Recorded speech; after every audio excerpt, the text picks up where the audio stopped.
Hello my dear friends. बेटा, जैसा हम जानते हैं कि हम 12th स्टैंडर्ड में फाइनल अकाउंट्स की एक्सरसाइज सॉल्व कर रहे हैं, final accounts of partnership form.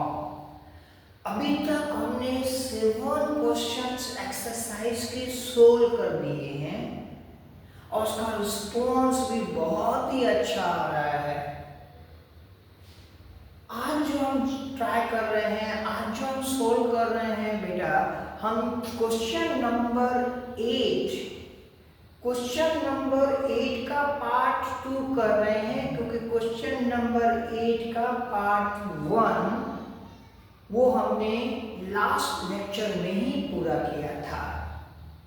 कुछ एडजस्टमेंट्स बाकी थी जो मैं आपको डीपली समझा रहा हूँ। एक बात याद रखिए बेटा, बेसिक से लेकर बिल्कुल बेस से लेकर एडवांस लेवल तक ले जाने की जवाबदारी मेरी है। ठीक है, चलिए बिल्कुल तैयार हो जाइए। अपनी डायरी, अपना रजिस्टर, पेन, पेंसिल सबके साथ नोट करते हुए बेटा हम आगे बढ़ेंगे। क्वेश्चन नंबर 8 जो है, मैं एक बार बेटा फिर से बता दूं, वो बोर्ड में पूछा गया है सिर्फ नाम चेंज करके। ब्रह्मा और विष्णु की जगह पे कृष्णा और राधे नाम देकर same to same question board में पूछा गया है। इसीलिए हम इसको बिल्कुल ध्यान से समझेंगे, अच्छी तरह से समझेंगे, और जब तक नहीं आएगा समझ में आप मेरे से पूछेंगे। अब 100 बार बेटा पूछेंगे तो मैं 100 बार बताऊंगा।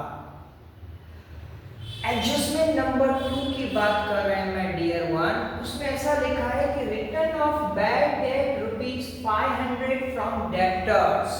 इसका मतलब है 500 रुपए डेटर्स मतलब कस्टमर में से जो मिलने वाले थे पैसे, वो अभी नहीं मिलेंगे। अब फिर से, अगर हमको पैसे नहीं मिलेंगे जो हमको मिलने वाले थे, कस्टमर में से जो हमको पैसे मिलने वाले थे, अगर वो नहीं मिले बेटा तो वो हमारा लॉस है। अब इसकी 2 इफेक्ट्स हम फाइनल अकाउंट्स में कहाँ दिखाएंगे? पहली बात याद रखो बेटा कि जब भी बिजनेस का लॉस है वो हम प्रॉफिट एंड लॉस अकाउंट में डेबिट साइड ही दिखाएंगे। तो फर्स्ट इफेक्ट हम दिखाएंगे profit and loss account debit side 500। Second effect, हमारे उतने डेटर्स कम हुए हैं, इतने कस्टमर्स कम हुए हैं, इसीलिए बैलेंस शीट में my dear ones, balance sheet में एसेट साइड, उसके अंदर जो सब हेडिंग है करंट एसेट्स, उसमें डेटर्स इनर कॉलम में हम लिखेंगे। अब डेटर्स हमको ट्रायल बैलेंस में मिले हुए हैं 40,000, उसमें से ये बैड डेट जो एडजस्टमेंट की है 500 माइनस करेंगे तो बैलेंस शीट में फाइनल अमाउंट 39,500 आउटर कॉलम में दिखाएंगे। क्लियर? आगे बढ़े। Very good. एडजस्टमेंट नंबर बेटा नेक्स्ट करते हैं, दैट इज यहां पे लिखा हुआ है annual salary of ₹5,000 and ₹4,000 payable to Brahma and Vishnu. अब एनुअल सैलरी है माय डियर वन, यहाँ पे हमको एनुअल सैलरी जो है देनी है किसको? दोनों पार्टनर्स को, ब्रह्मा को और विष्णु को, 4,000 और 5,000। तो सैलरी जो है पार्टनर की सैलरी है, याद रखिए। इसलिए प्रॉफिट एंड लॉस अकाउंट में नहीं, but it will come profit and loss appropriation account. Why? Because it is related to the partners account. Why it is related to the partners? So that's why we will write profit and loss appropriation account debit side. हम लिख लेंगे to salary, फिर दोनों की salary को plus कर देंगे, ब्रह्मा की 5,000, विष्णु की 4,000, टोटल सैलरी आउटर कॉलम में दिखाएंगे 9,000। 5 + 4 9,000 आउटर कॉलम में। बेटा देखिए अभी नेक्स्ट इसका इफेक्ट जो आएगा, सैलरी देनी बाकी है, इसीलिए मतलब जो है किसको मिलेगी ये salary, home salary will be given to the partners. तो पार्टनर्स के कैपिटल अकाउंट में क्रेडिट साइड, पार्टनर्स के कैपिटल अकाउंट में क्रेडिट साइड हम लिखेंगे बाय सैलरी, फिर ब्रह्मा के कॉलम में लिख लेंगे 5000 और विष्णु के कॉलम में लिख देंगे 4000। समझ में आ गया? Very good. नेक्स्ट एडजस्टमेंट हम करते हैं बेटा, एडजस्टमेंट नंबर 4। उसमें बाय डियर ऐसा लिखा हुआ है कमीशन ₹500 इज रिसीवेबल। चलो अच्छी बात, अच्छा एक जो है न्यूज आया कि कमीशन रिसीवेबल मतलब जो मिलने वाली है। अब जो मिलने वाली कमीशन है वो हमारे लिए इनकम हो गई, और इनकम देख के कौन नहीं खुश होगा बेटा, और हम तो कॉमर्स वाले हैं। यस, ये 500 जो कमीशन मिलने वाली है वो प्रॉफिट एंड लॉस अकाउंट में कहां पे, क्रेडिट साइड दिखाएंगे। अब कमीशन पहले से ट्रायल बैलेंस में मिली हुई है 2500, तो हम 2500 प्लस आउटस्टैंडिंग कमीशन या रिसीवेबल कमीशन प्लस करके दैट इज 3000 जो है आउटर कॉलम में दिखाएंगे प्रॉफिट एंड लॉस अकाउंट में। इसका दूसरा इफेक्ट बेटा बैलेंस शीट में एसेट साइड आएगा।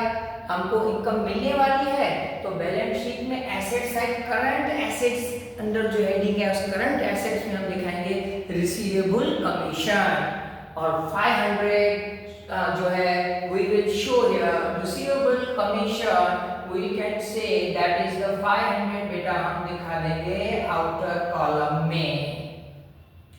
अब फिफ्थ एडजस्टमेंट जो लास्ट एडजस्टमेंट है इस क्वेश्चन की, क्वेश्चन नंबर 8 की लास्ट एडजस्टमेंट है, लिखा है आउटस्टैंडिंग सैलरी ऑफ ₹500, मतलब सैलरी पे करना बाकी है, सैलरी पे करना बाकी है मतलब खर्चा अभी भी बाकी है, हमको पे करना है।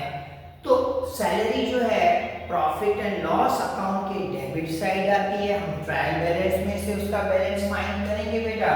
तो प्रॉफिट एंड लॉस अकाउंट में डेबिट साइड में हम अंडर कौन सी हेडिंग में दिखाएंगे, वो भी खास याद करते जाइएगा कि एडमिनिस्ट्रेटिव एक्सपेंसेस है सैलरी, तो एडमिनिस्ट्रेटिव एक्सपेंस के हेडिंग के अंदर हम लिखेंगे सैलरी 7500 पहले से मिली हुई है ट्रायल बैलेंस में, 500 और बाकी है तो प्लस करेंगे आउटस्टैंडिंग सैलरी 500, तो आउटर कॉलम में बेटा हम दिखाएंगे 8000।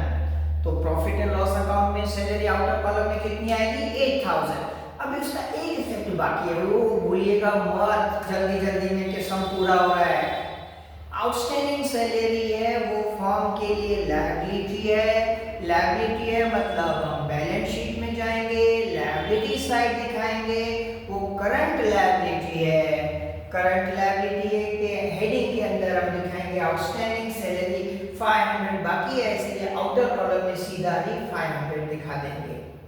माय डियर स्टूडेंट्स, अगेन एक बार फिर से आई एम रिक्वेस्टिंग यू कि अगर आपको कोई भी डाउट हो तो चिंता मत कीजिए, हम बेसिक से लेकर एडवांस तक सारे कंसेप्ट क्लियर कर लेंगे और अपने पास बहुत अच्छा रिस्पांस बेटा आपका आ रहा है। आप पहले से ही मेरे साथ जुड़े हुए हो, सबको समझ रहे हो, आपको समझ में आए, अच्छा लगे, आपका डाउट अगर क्लियर हो तो आप वीडियो को हर बार की तरह शेयर कीजिएगा, लाइक कीजिएगा, और मेरे बच्चों, मेरे प्यारे बच्चों, इस वीडियो को, इस चैनल को सब्सक्राइब करना मत भूलिएगा।